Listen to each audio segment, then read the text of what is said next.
سب سے پہلے تو بیٹھ کر تقریر کرنے کی معذرت. ممکن ہے کہ آخری صفوں کو صرف میرا دھڑ اور سر نظر آ رہا ہو، مگر یقین جانیے کہ باقی کے حصے بھی ایسے ہی ہیں.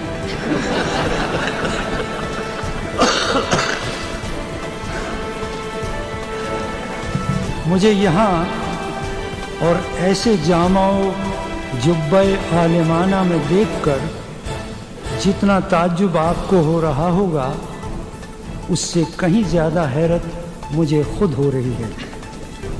کچھ دیر پہلے جب گاؤن پہن کر میں نے آئینہ دیکھا تو مجھے اپنا شناختی کارڈ والا فوٹو سراسر جعلی لگا.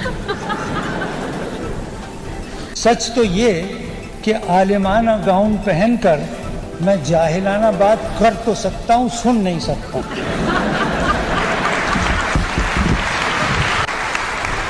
مجھے اس کا علم ہے کہ گزشتہ چند برسوں میں کانووکیشن ایڈریس کی زبان صرف انگریزی رہی ہے، لیکن ذاتی طور پر میں شرفاء کے اس طبقے سے تعلق نہیں رکھتا جو غلط انگریزی کو صحیح اردو پر ترجیح دیتے ہیں.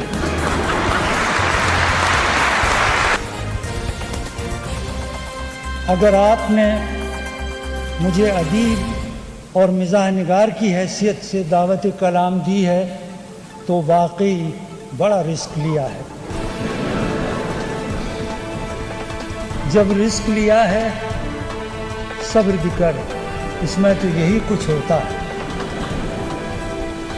بات یہ ہے کہ طنز نگار اور بچھو اپنی طبیعت سے مجبور ہوتا ہے. بچھو اپنی محبت کا اظہار بھی ڈنک سے ہی کرتا ہے.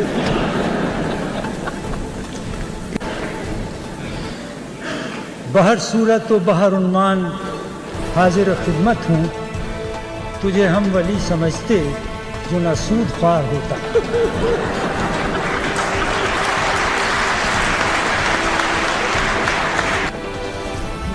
انگریزی کے مقابلے میں اردو میں بظاہر صرف ایک ہی خرابی نظر آتی ہے، وہ یہ کہ آسانی سے سمجھ میں آ جاتی ہے.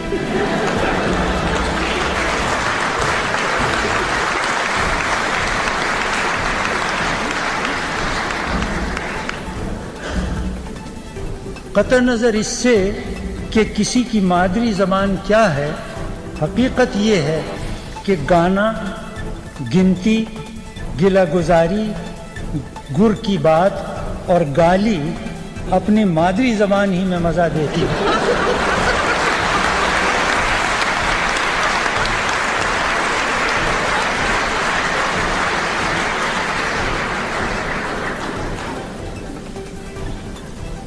بڑے سے بڑا ہفت زبان بھی نوٹ اپنی مادری زبان ہی میں گنتا ہے. میرا خیال ہے کہ مایوسی اور ڈپریشن کے مریضوں کو تازہ اور نئے نوٹوں کی خوشبو نہار منہ سنگھا دی جائے تو طبیعت سنبھل جائے گی. یہ خوشبو قلب کو تقویت، آنکھوں کو طراوت اور روح کو طمانینت بخشتی ہے. لیکن اس کی 3 شرطیں ہیں.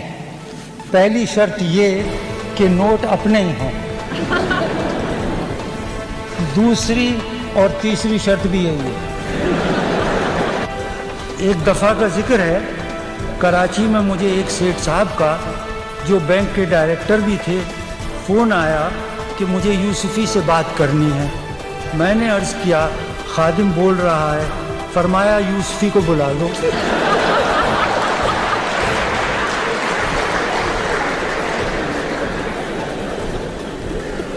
میں نے پھر کہا خادم بول تو رہا ہے. جھنجھلاتے ہوئے بولے بابا ایک باری سن لیا، میں بہرا نہیں ہوں. کیا سمجھے؟ میرے کو خادم نہیں چاہیے، یوسفی سے بات کرنی ہے، زلیخا بائی سے نہیں.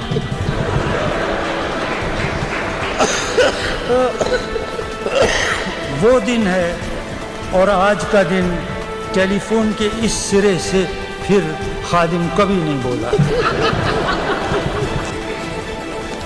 ہماری حالت اس چیلے جیسی تھی جو علم کی تلاش میں ایک پہنچے ہوئے گروجی کے پاس ناریل، لڈو، سندور اور گرو دکشنا یعنی وہ نذر جو استاد کو پیش کی جاتی ہے، گرو دکشنا لے کر گیا۔